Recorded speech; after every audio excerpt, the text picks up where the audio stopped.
Hi, my name is Wendy Carver, and I'm the president on the board for MS Support Foundation. And today we're going to tape the first part of a two-part series entitled Living with MS, an Uninvited Guest. And today we have a guest with us, Erin Connolly, who is a mother and someone who also has MS. So I'm going to begin with what we're going to be discussing today. We're going to talk about how each of us was diagnosed. It's always very different for each person. And then we're going to cover a topic that's in the news every day now, how we're dealing with COVID while we have MS. So Erin, why don't you start with how you were diagnosed? Okay, so I was diagnosed in 2018 at the age of 33. And how it came about was I went hiking one day and my legs went numb, and it was about 3 days before I said, this isn't right. I thought I was out of shape, but it wasn't a normal numbness. Right. So I went to my doctor and she referred me to a neurologist who ran all sorts of tests and told me I'm either getting migraines with seizures, I have brain tumor, or I have MS. And all three of those scared the living daylight out of me because I had no idea. I didn't know what MS was. The other two were just scary. So we did a bunch of tests and he came back and said, you have MS. And I said, okay, but what's that? I really had no clue. And it was basically a learning step from there. I had to do it all and research it all. My mom was a big help. She was there for everything. And it's been, it's easy now, and now that I'm understanding more and more, but at first I didn't know what I was getting into. It'll take years to understand it. Yeah. I learn new things every day. Mm-hmm. So how long did it actually take you from the beginning? 'Cause it sounds like yours was not a very long period of time before they It was actually probably diagnosed maybe you. about 4 weeks, because I had to do the MRIs and I had to do like this sleep thing where they put all these wires and a cap on my head. It was I didn't have to do all sorts of stuff. And then by I think the 4th week I had a spinal tap, Yeah. and that's when they confirmed it. The two basic tests that I was always told were the MRI and the spinal tap, but they also said they don't always show it. They Right. tend Right. to, but not always. So it's not the easiest diagnosis to Or get. it could be misdiagnosed as migraines, because sometimes Exactly. migraines are so bad they damage the nerves on the brain. So that's why they do the spinal tap to prove Well, it was interesting that you said that, because it took me much longer to be diagnosed, but the doctor that I went to, the neurologist, the first one that I was referred to, he said to me, he literally had me touch my nose, my toes. I was in his office for maybe 5 minutes, if even, and he said, call your husband in. So David came in and we were sitting there and he said, well, I've got good news for you. You just have migraines. And I said, I've never had a headache before, so what do you mean I have migraines? And he said, you have the aura of migraines. You don't actually get the headache, but you have the aura. You're fine. Basically, go home, take 2 aspirin, and you're fine. And so when I came out of that, you want to hear that. It sounds like, oh, this is no big deal. But I knew in my gut that isn't what it was. And so we were kind of laughing a little bit when we got in the car and we're driving home. And I said to him, you know what, I don't think that's what it is. I really don't think that's what I have. So I called my GP and I said to him, is there a woman neurologist that I could talk to? I was just feeling like I needed someone I could relate to. And the last doctor, he had his feet up on the table looking, it just didn't vibe. So he said, yes, there's a part-timer in Bennington, Vermont.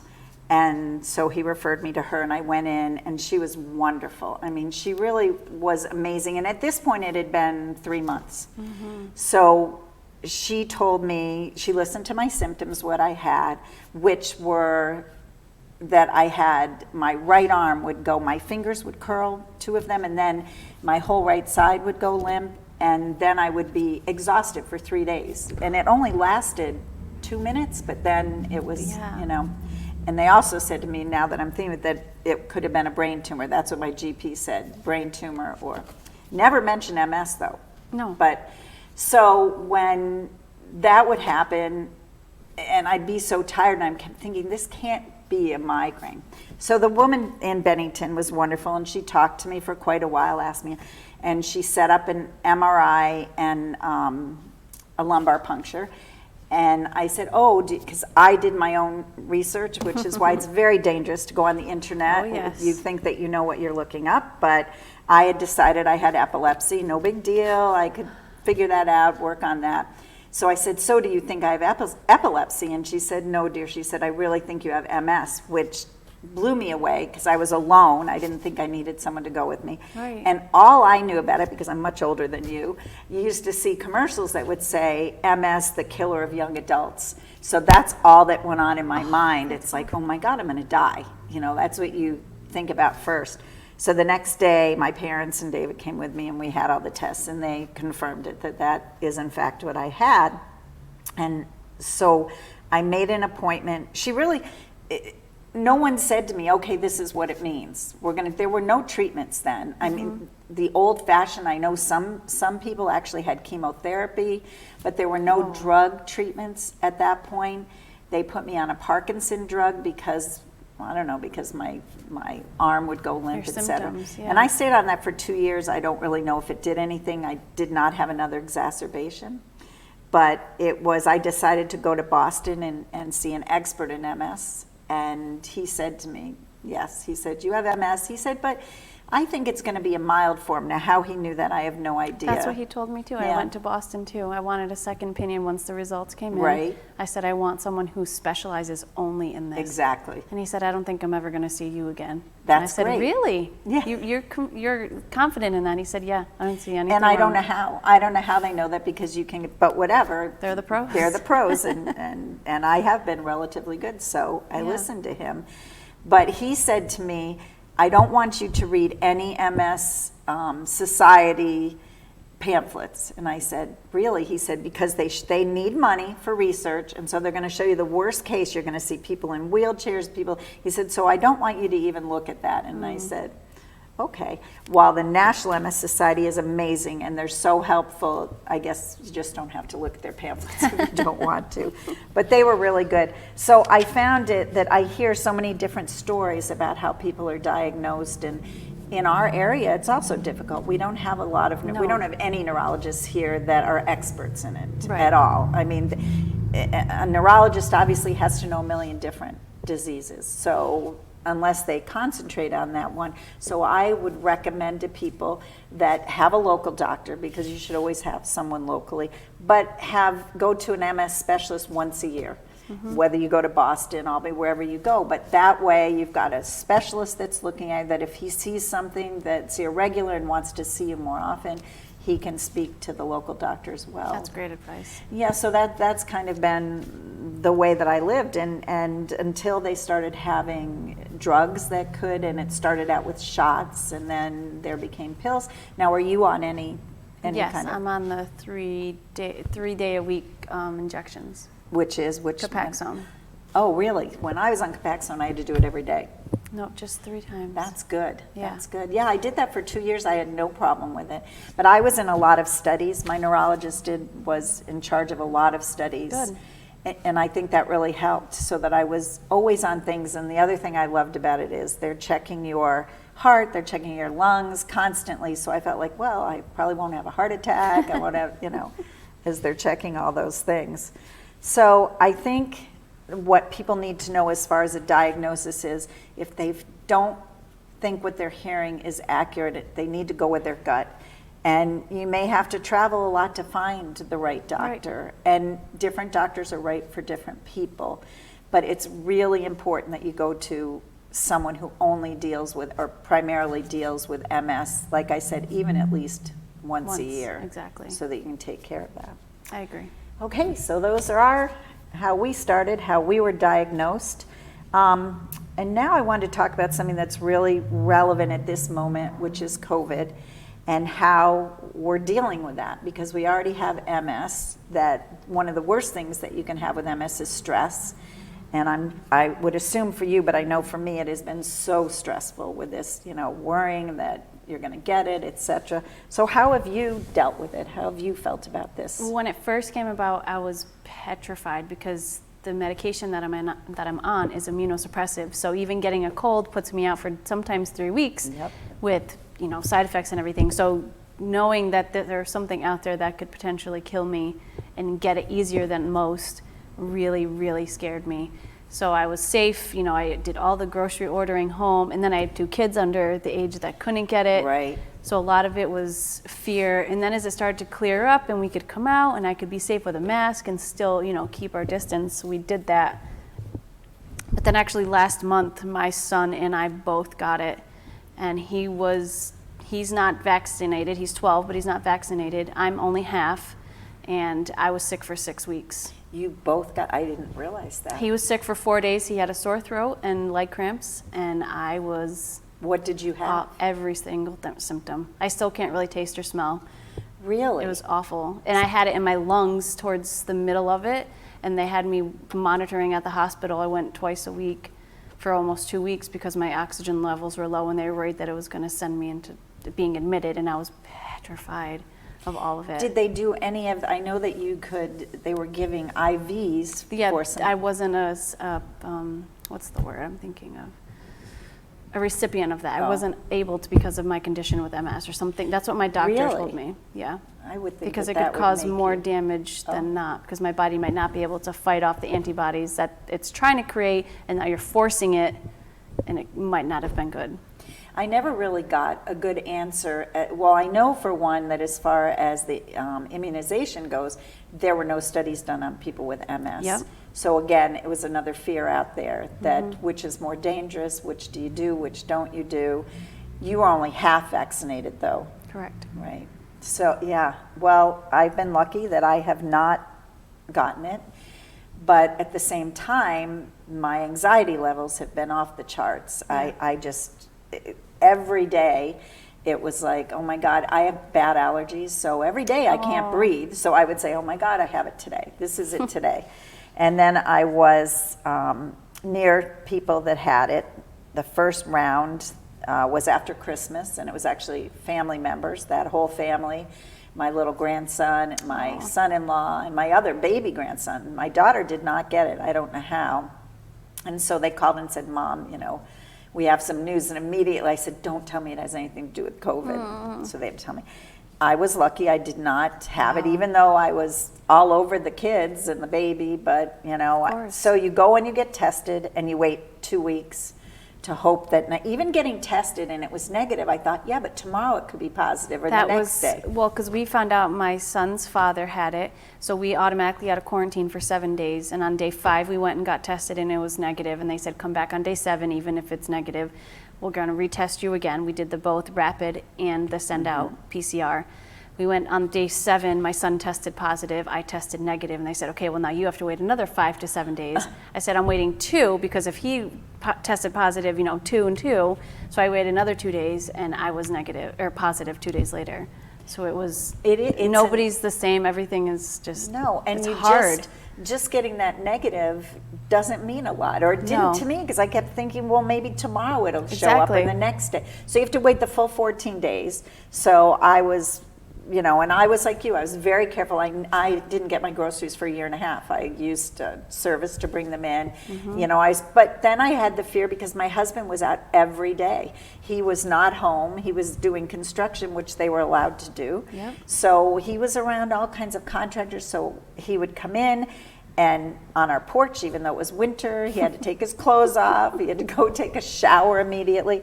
I don't even know if that really was going to help, but it made me feel better. You never know. It had to help somewhat. So I just had anxiety nonstop, and I finally called my doctor and said, can I please have some lorazepam? I said, I cannot calm myself down, and I'm not a nervous person. Yeah. I don't tend to get, really nervous about things, but it just was in my mind 24/7, and I thought, what's going to happen? And it happened a second time where I was near someone who exposed. had it, and again, I was very lucky. But I think when you have MS and you're not supposed to be stressed and you're immunocompromised, all those things just go on your mind. But I did not know, I apologize, that you had it, and that had to okay. be even scarier. It was July. I keep thinking we're in August. Yeah. It was the beginning of July. We were in the house for the entire month of July. And so how did you end with that? So what were your symptoms? I mean, what did you start So my son tested positive on a Thursday, and then I tested positive on a Saturday, and I went to bed Saturday, and I was like, I have the biggest headache right now. And usually that only comes with rain or if I'm having an exacerbation, Yeah. that's my sign. And I was like, I'm like, I haven't had one in a while. I'm like, maybe I'll just take some Tylenol and I'll go to bed. And I woke up and I felt, for those people that drink wine, like I drank an entire box of wine or bottle of wine. It was like that dry, squeezing headache. And I said, oh no. And I know that's one of the first symptoms of COVID. And I said, oh God. So I went in, I said, my son's positive. I don't think I have it, but I have a really bad headache. And the rapid came back within 15 minutes and she's like, yeah, you're positive. Yeah. I was like, oh. And then it just declined from there. I lost my smell and taste about 2 days later. I was throwing up. I was sleeping for 16, 20 hours a day, waking up just to drink enough to go back to bed. It was for like almost a week and a half, I slept for 20 hours. I couldn't stay up. And then depression set in once my son felt better. He went back to his father's, and I was home alone. Oh. And then I got nervous that something was going to happen. And it was like this whole whirlwind of, will I ever get better? I know. I can only imagine. And I did. I kept telling myself, you will. You just have to just wait it out.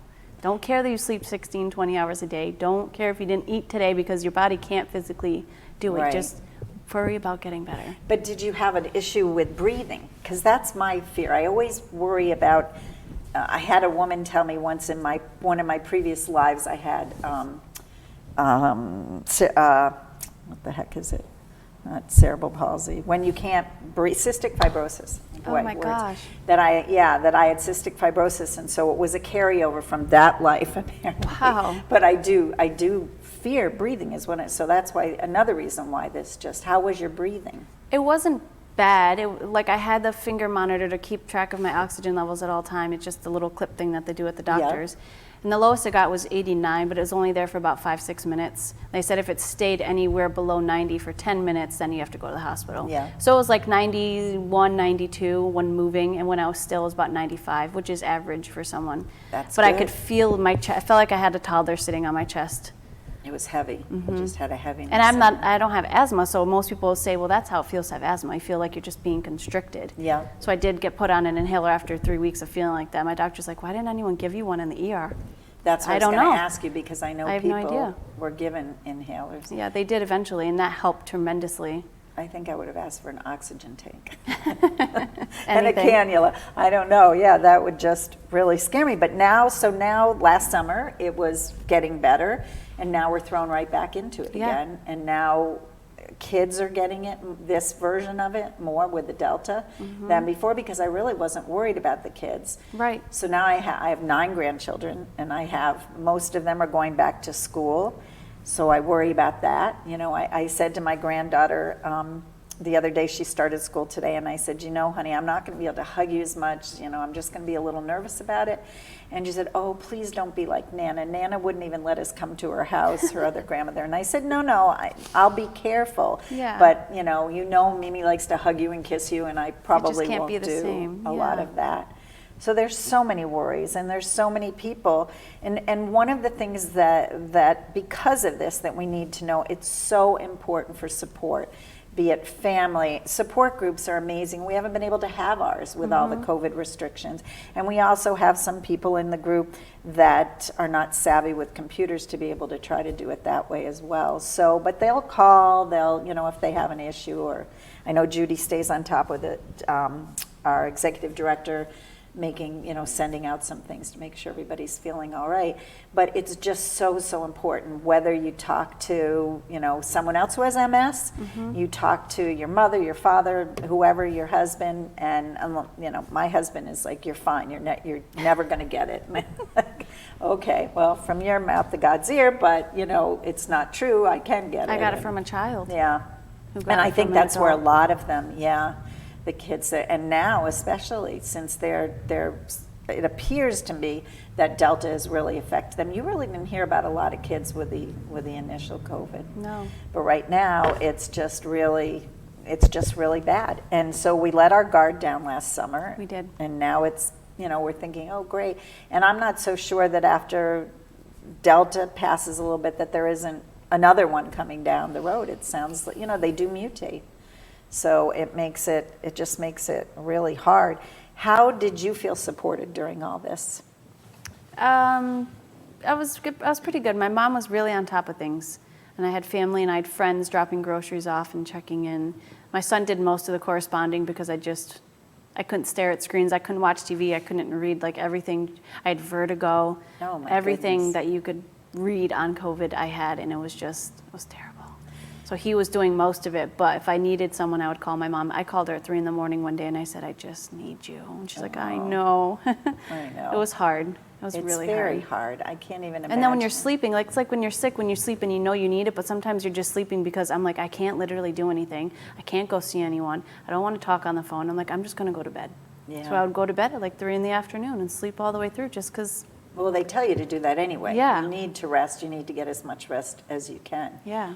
I mean, I don't know, this has been a terrible thing, and it's just one more thing when you have MS, one more thing to think about. Have you had an MRI or anything since you've had COVID? Nope. And they nothing. haven't recommended to see if there's any, and you haven't had any symptoms with the MS? No. Well, Luckily. That's good. Do you get an MRI every year? Every 6 months, yeah. That's good. So you'll have one and you'll see. I actually have absolutely no idea what it would show on an MRI as far as Right. an MS patient, because they just don't know that. They haven't done any research. I mean, they tend to say better to be vaccinated, but we don't know for sure. Mm-hmm. You know, sometimes we don't know anything for sure. It's touch and go. Yeah. Everyone's different. That's Yeah. the problem with this. Just like the flu. We don't really know. It absolutely is. I wanted to ask you though, when you have an exacerbation, what kind of exacerbations do you have? Extreme fatigue, and my hands get really crampy. Yeah. Like if I've been like writing all day and your hands just get sore, that's how it is. And those are your basic Yeah. symptoms with that? Yeah. Have you had many exacerbations? Probably, but I'm a mother of 2 and I work It's a hard lot. to So I tell. don't know if I'm like, wow, I'm just super tired today, or if it's that. Because sometimes it'll just be like days of it, but I know I'm working hard. Yeah. So I tend to just fluctuate between, yeah, I'm just tired. Try not to blame it on it. Again, you know, it is one of those things you just don't know. I mean, during this, every single time I had a symptom, it was never MS, it was COVID. You know, I would Yep. always say, I never thought, well, this is really an MS symptom, and it's, you know, but it would be, no, I have COVID. I know I have COVID, I'm Yeah. sure. The tests are wrong, I have COVID. So, yeah, it is. It's very hard anyway with exacerbations, unless you have a severe one. Right. Where it's obvious, which I've only had one severe one since, and I got this in around 1995. So I've had it for a long time, and I've really only had one bad exacerbation, which mimicked my initial one. And I did have a very difficult time getting a local doctor to pay attention to it and to do something. And my friend immediately got me into a neurologist that did MS, and right away they took care of it. But I do know that there are certain symptoms that you don't even realize. You do pass them over, like you're saying, that you think, well, I'm just tired because I have Right. the 2 kids and I'm running around. And of course, it's diagnosed usually as a young adult in your late 30s. That sometimes children do have it. I mean, it isn't impossible, but the normal time or the typical time is in your late 30s. When you're with children and everything else is going on in your life, you're in the prime of your working time. So how has it affected your work, being able to work? I used to be able to push myself, because I was a landscape gardener, so I was able to push myself for 8-10 hours a day and not blink an eye and still come home and go grocery shopping, hang out with the kids, do whatever I needed to do. Yeah. And I had to significantly cut back on that. I can't be out in the hot humidity. I can't be out in the sun. I can't do full days. I have to start super early before it gets super hot. Yeah. That sort of thing. So it's affected my work as far as my passion goes, but I haven't had anything since being diagnosed that's been different, so just that. Heat is one of the worst things. It's terrible. Heat, and then you mix it with humidity, like this summer has been awful. terrible. It's been just, you have to keep your body temperature down. It can really, really bring you out. And I know this summer has made me. If I go very, anywhere and people offered, oh, let's carpool, I say, no, I'm taking my own car, because God forbid I need to sit in my air conditioning. Yes. I don't want to use, that as an excuse or anything for you and be uncomfortable. I'll drive myself. If I need that, I'll take it. I have found myself getting into my car. If I go to one of the grandchildren's, one of their games Yep. to watch the game, more often than not, I get in the car, especially this summer, and I run the air conditioning until I can cool my body temperature I just down. did it on Sunday at the football jamboree. Yeah, My Yeah. daughter's like, we going to sit in the AC? I'm like, yep, you know it. But we've learned, we know how to cope We know, with it. and we it's know not, what at to first, do. when I first had it, like the first summer I got diagnosed, I also got diagnosed with anxiety, which is a symptom of MS. Mm-hmm. And I would get these, like, I almost called them hot flash heat waves. And then my anxiety would kick in, and I'd feel like I was gonna pass out. And Yeah. my mom's like, oh, drink something sugary, have orange juice, almost like a diabetic shock.